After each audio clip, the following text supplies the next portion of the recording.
This story is titled, I Paid for My Sister's Honeymoon with Her New Fiancé for $8,600, only to have her call me loser at family dinner and say it was cheap.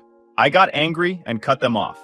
Hi everyone, before we dive in, a quick favor.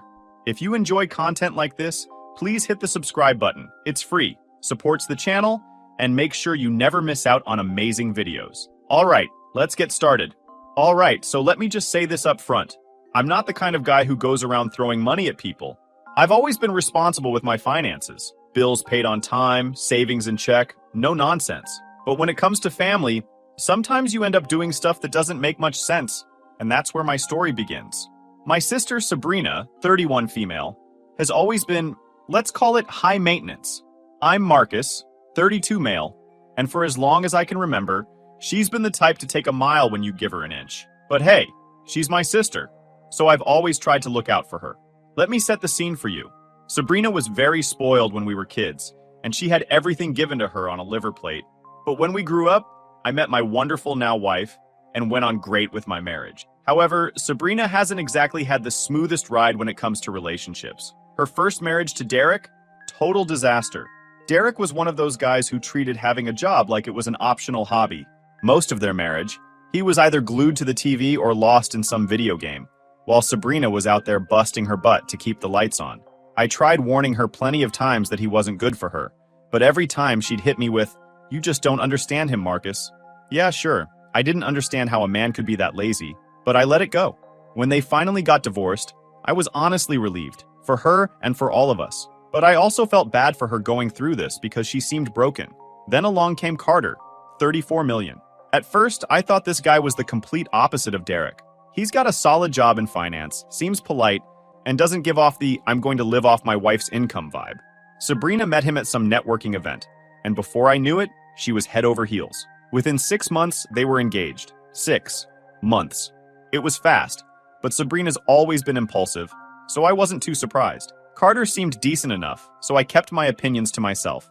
The wedding planning was a whole thing, as you can imagine. Sabrina went full bridezilla, which honestly wasn't a shock. She had spreadsheets, Pinterest wedding vibes, the works. I contributed a little money toward the wedding and gave them a nice check, because why not? I was only doing my part. I figured that would be the extent of my involvement. Boy, was I wrong. About a month before the wedding, Sabrina called me. Now, let me just say, when Sabrina calls, it's usually because she needs something. This time was no different.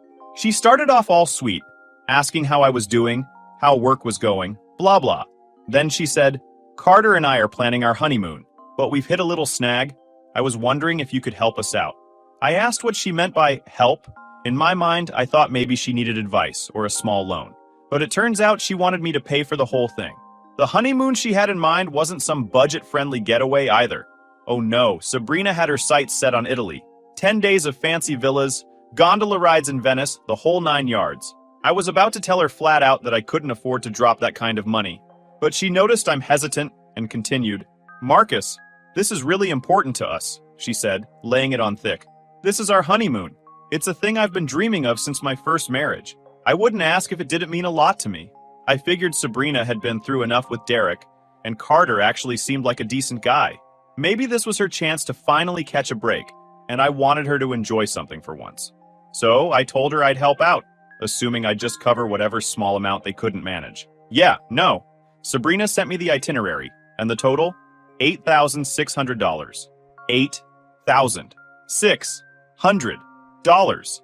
I'll be honest, I almost backed out. That's a ton of money. But Sabrina pulled out all the stops. She went on about how much this meant to her, how it was a once-in-a-lifetime trip, how she couldn't believe I'd even hesitate. At the end of the day, I gave in. I wired the money, and just like that, Sabrina and Carter's Italian dream honeymoon was fully paid for by yours truly. Now, here's where things started to feel weird. Sabrina is obsessed with social media.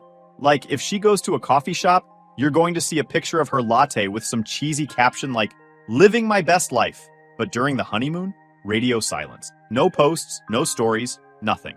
My wife even commented on it. "Isn't it weird Sabrina hasn't posted anything from Italy?" she asked. I shrugged it off, thinking maybe they were just trying to enjoy the moment. When they got back, I was genuinely excited to hear about the trip. We had a family dinner planned at my parents' house. Me, my wife, Sabrina, Carter, and our parents. I figured this would be the perfect opportunity for Sabrina to finally say thank you and tell me all about the amazing time they had.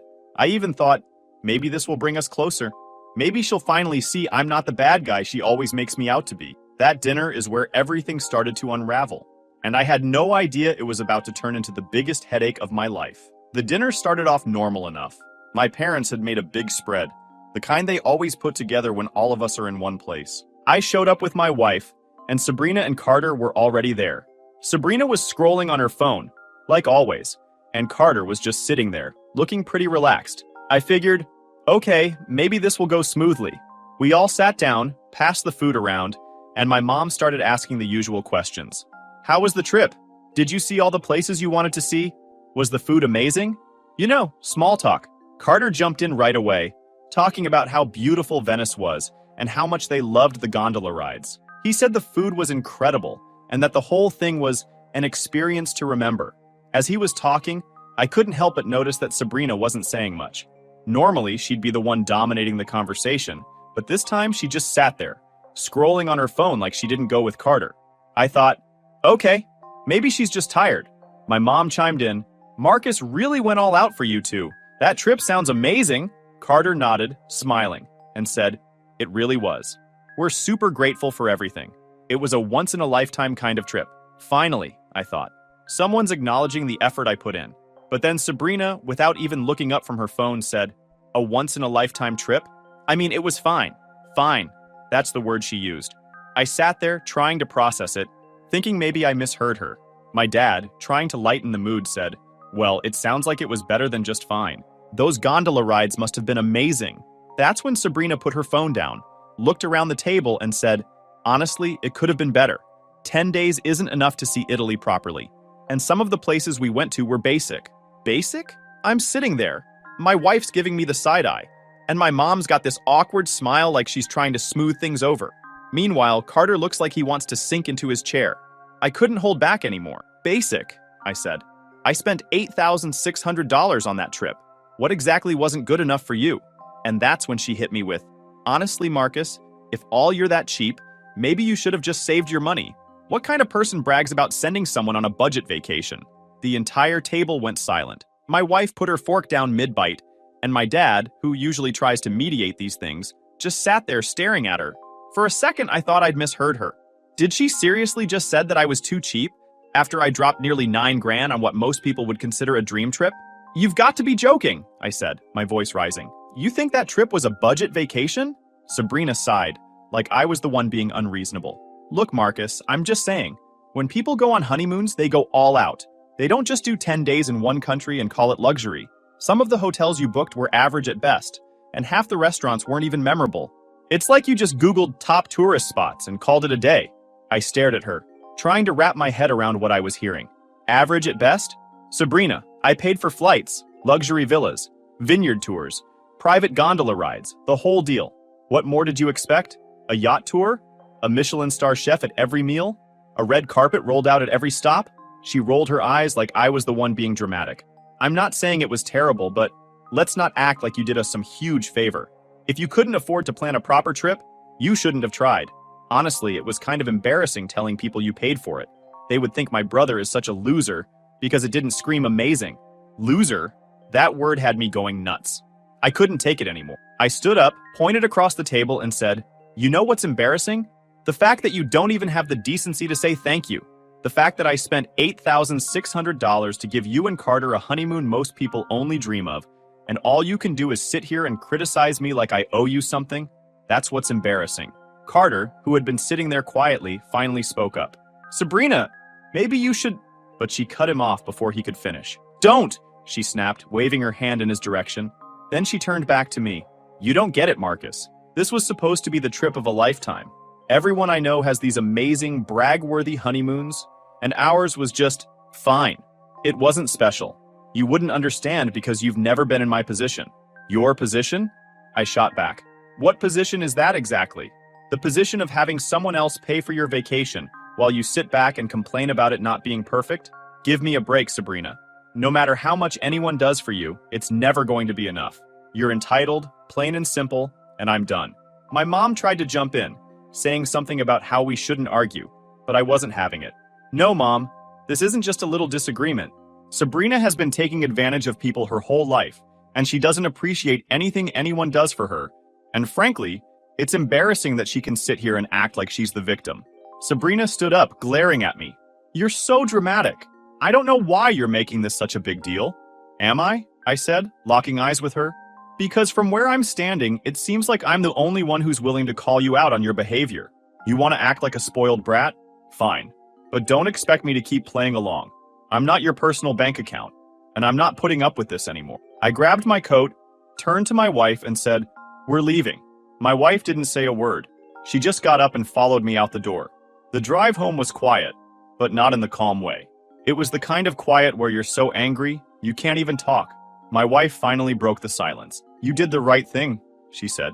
But seriously, what is wrong with her? She acted like you handed her a gift card to a fast food joint instead of paying for an Italian honeymoon? I don't know, I replied, gripping the steering wheel a little tighter. But I'm done. She's not getting another dime from me, and I don't care what her next excuse is. When we got home, I sat on the couch, replaying the whole thing in my head. I mean, how out of touch do you have to be to think spending $8,600 on a trip isn't enough? But after what happened, I made a decision. I wasn't going to let Sabrina walk all over me anymore. She needed to learn that actions have consequences. And if she couldn't appreciate what I'd done for her, then she didn't deserve my help in the future. Little did I know, this was just the beginning. The night after the dinner, my wife and I sat on the couch in silence. I was still fuming about Sabrina's ridiculous behavior, and my wife was scrolling through her phone, probably trying to distract herself. After a while, she put her phone down and looked at me. You know what I don't get? She said. What? I asked, already guessing where this was going. Why didn't Carter say anything? He just sat there, letting her go off on you. I mean, she called you cheap, and he just sat there. I'd been thinking the same thing since we left the dinner. Carter's usually quiet, but this was different. He didn't even try to step in, not even when things got really bad. It was weird, and the more I thought about it, the more it bugged me. I don't know, I said finally. Maybe he didn't want to make it worse. My wife frowned. Worse? It was already a disaster.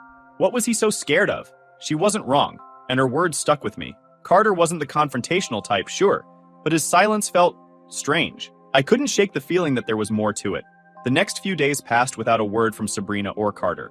Then, out of nowhere, I got a text from Carter. He's not the type who talks too much. I was confused. He texted me. Hey Marcus, can we talk?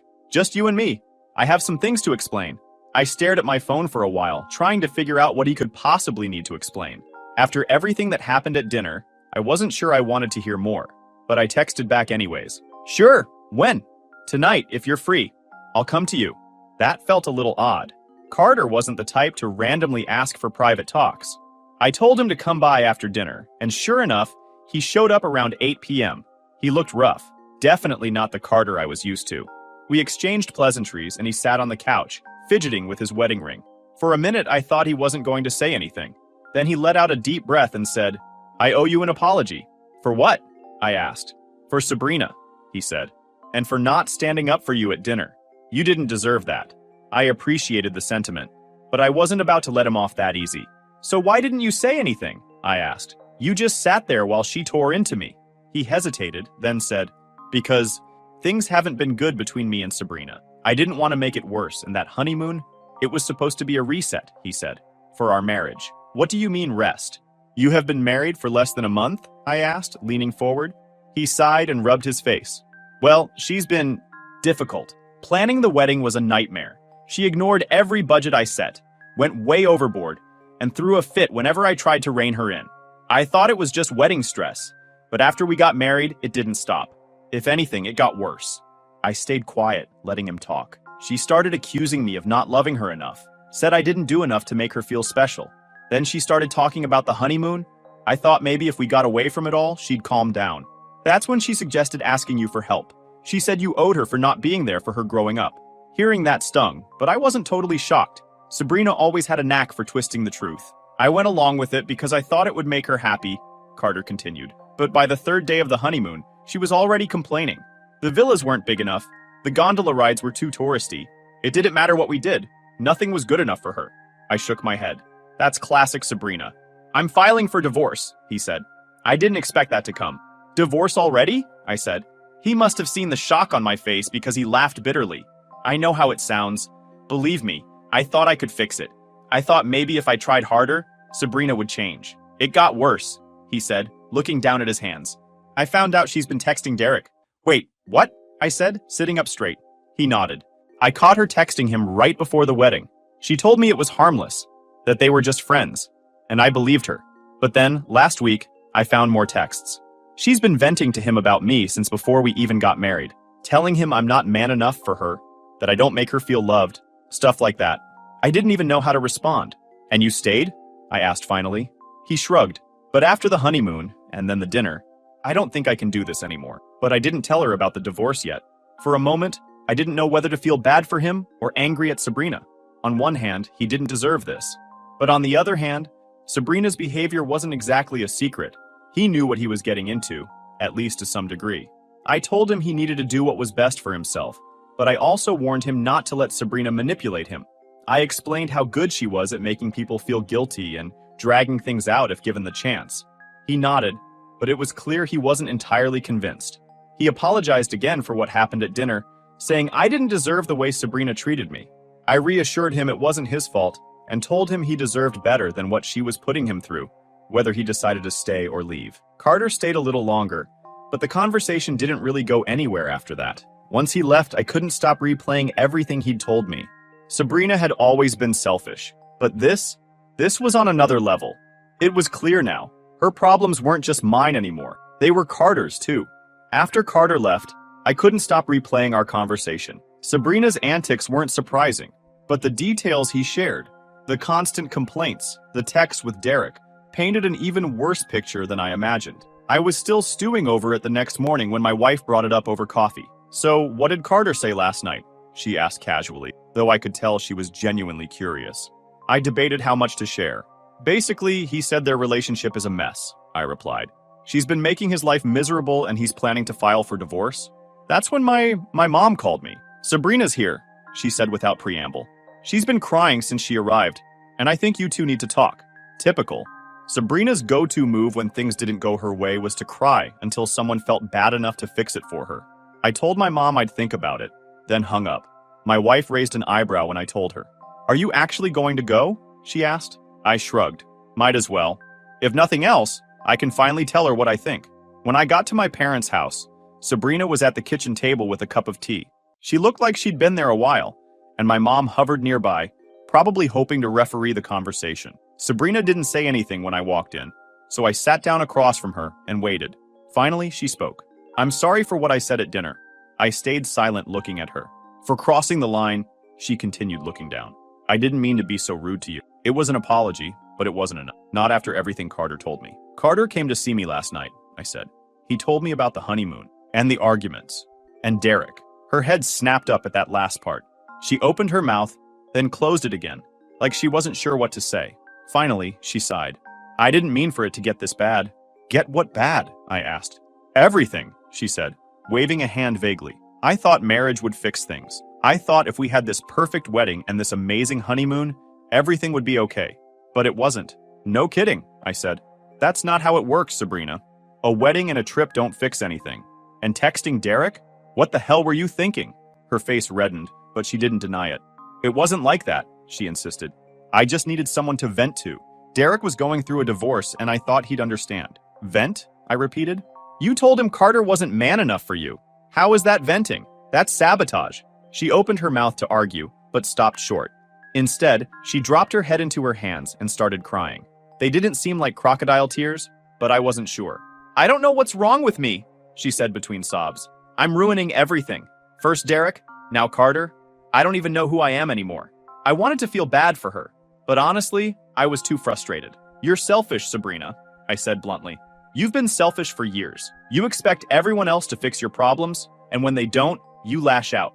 This isn't about Carter or me. It's about you. She nodded, still crying, but I wasn't done. I can't fix this for you, I continued. You've got to figure it out yourself. And let me make one thing clear. I'm done bailing you out. You've had chance after chance to take responsibility, and you've blown every one of them. And if Carter leaves you, do not come to me to drag me down with you anymore. She wiped her face with her sleeve and nodded again. I understand, she said quietly. That was a bit weird. For the first time, she didn't argue, but believing her didn't mean I trusted her.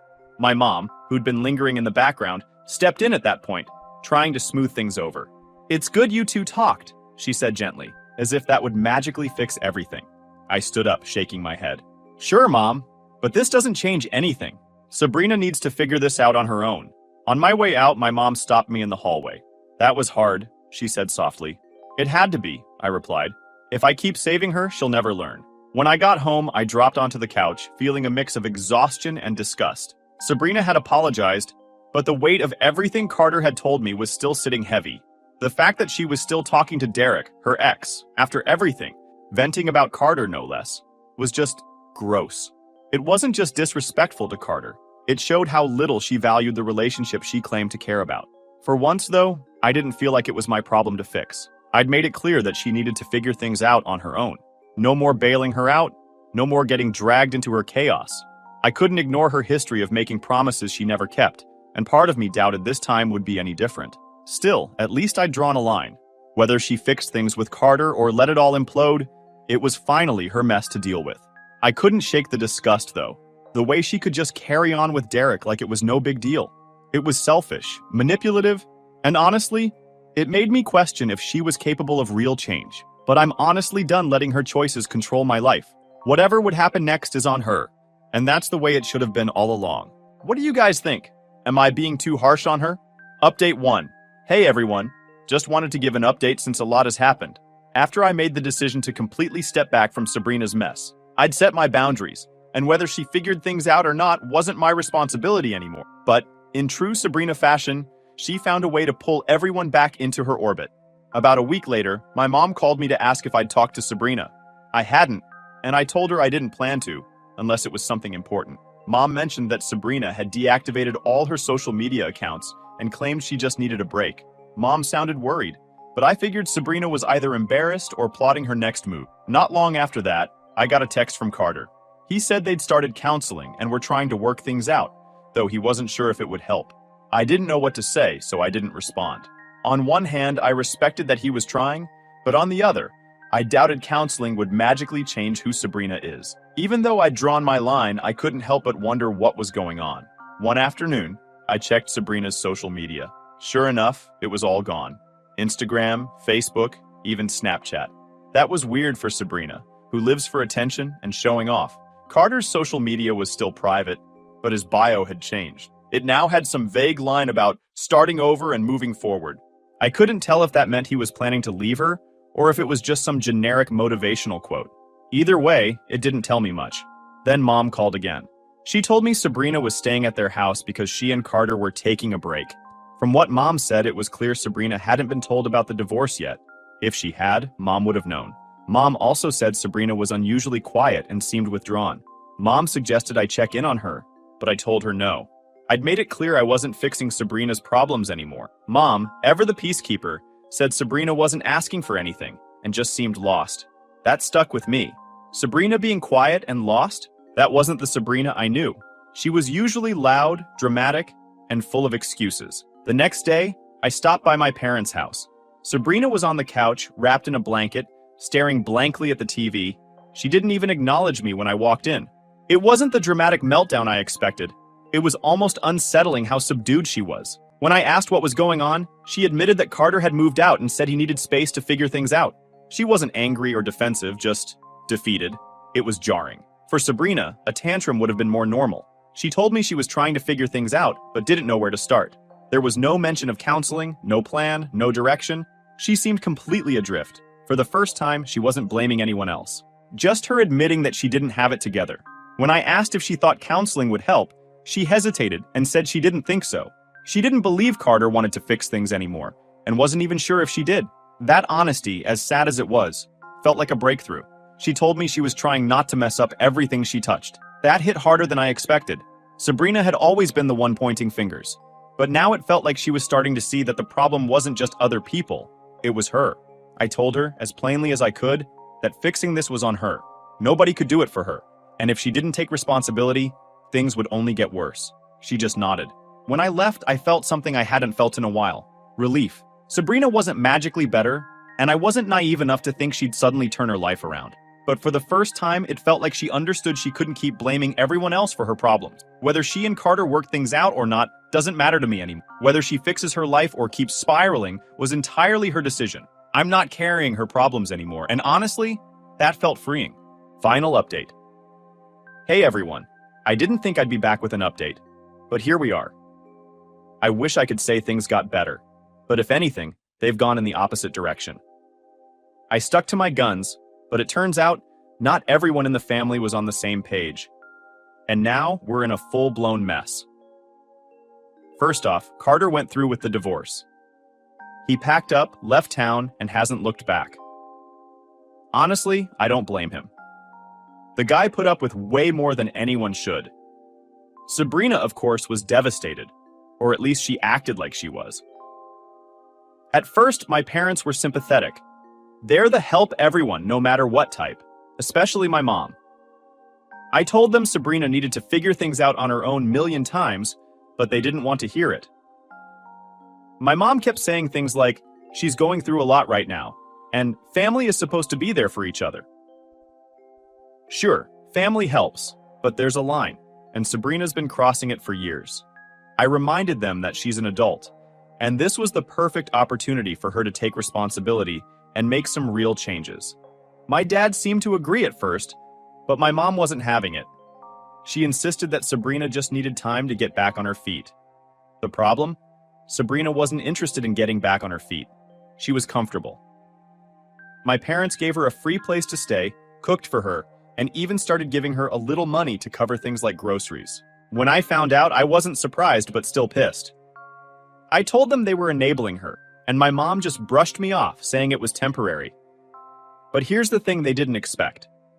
Temporary turned into a full-blown cash flow. A few weeks later, my mom casually mentioned that they'd loaned Sabrina some money for her rent. I was like, rent? I thought she was staying with you. Turns out, Sabrina had decided to move back into her old apartment because she needed space to heal. My parents covered her first 2 months of rent because she wasn't ready to go back to work yet. I lost it. I told my mom straight up that they were rewarding her bad behavior. She wasn't working, wasn't trying to find a job, and had no plan. She was just leeching off them like she always does. My mom said I was being harsh, and reminded me that Sabrina was going through a divorce. Divorce or not, she's a grown woman, I told her. You're not helping her. You're just making it easier for her to keep screwing up. My dad stayed quiet through all of this, which pissed me off even more. I could tell he didn't entirely agree with my mom, but he wasn't willing to stand up to her, or to Sabrina. It didn't take long for things to escalate. Sabrina started asking for more money, and my parents kept giving it to her. I found out she'd convinced them to pay for some kind of self-care retreat, because she needed to find herself after everything she'd been through. I'm not talking about a weekend at a cheap spa. This was a full week at some luxury wellness center. When I confronted my mom about it, she said Sabrina promised to pay them back once she got on her feet. I couldn't even believe what I was hearing. She's never paid anyone back in her life, I reminded her. Why would this time be any different? My mom told me I was being negative and that I needed to support my sister during this difficult time. That's when I realized we weren't just on different pages. We were in entirely different worlds. The breaking point came when Sabrina started calling me again.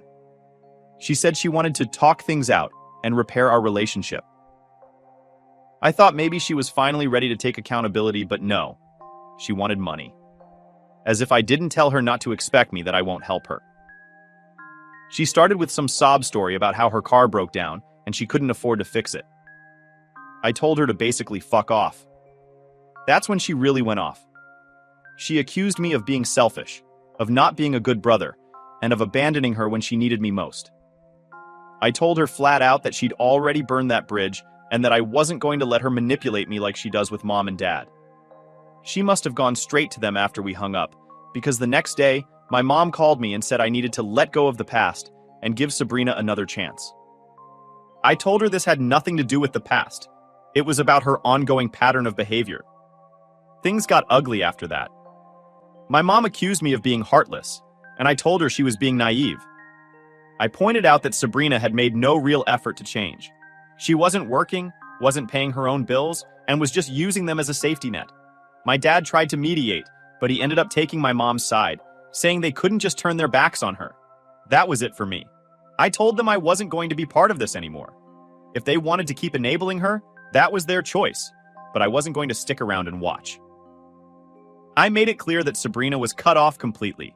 No money, no favors, no emotional support. Nothing. Since then, things have been tense. I've distanced myself from my parents, which sucks because I used to be really close to them.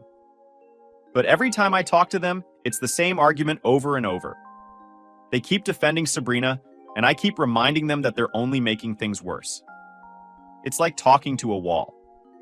As for Sabrina, she's still doing the same thing she's always done, taking and taking without giving anything back and not even appreciating. I've heard through the grapevine, aka my aunt, that she started asking other family members for money now that I've shut her down. Apparently, she's already borrowed from my aunt and one of our cousins, with no plans to pay them back either. It's exhausting. Cutting Sabrina off was the right thing to do, but watching my parents dig themselves deeper into her mess has been hard. At this point, I'm focusing on protecting my own peace. If they want to keep letting her take advantage of them, that's their choice, and I don't give a shit about it anymore. Thanks to everyone who encouraged me to set boundaries last time. It's been tough, but I know I made the right decision. Hopefully one day, my parents will see it too.